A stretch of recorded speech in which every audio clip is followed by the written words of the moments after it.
সাপের মুখে আমরা বসে রয়েছি।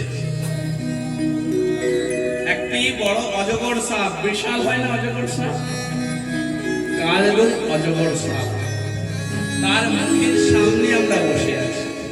সেই সাপটা হাঁ করে রয়েছে, যখনই সে বন্ধ করে নেবে আমরা গোবিন্দায় ভেতরে প্রবেশ করে যাব। তাই এর থেকে উদ্ধার হতে গেলে কি করতে হবে? তখন সুত গোস্বামী বলছেন, যদি শ্রীমদ্ ভাগবত মহাপুরাণকে শ্রবণ করি, শ্রীমদ্ ভাগবত মহাপুরাণকে আস্বাদন করে কেউ যদি জীবন অতিবাহিত করতে পারে, তবে সে অনায়াসে ভগবত প্রাপ্তি করতে পারে। তাই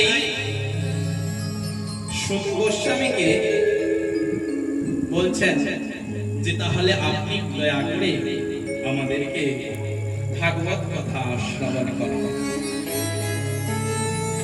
ভাগবত মহাপুরাণের মাহাত্ম্য কথা সমস্ত পুরাণেতে রয়েছে। এই ভাগবত মহাপুরাণের মাহাত্ম্য পদ্মপুরাণ, স্কন্ধ পুরাণেতে বিশেষ করে রয়েছে। এরপর আদি আদি গ্রন্থতে তো রয়েছে।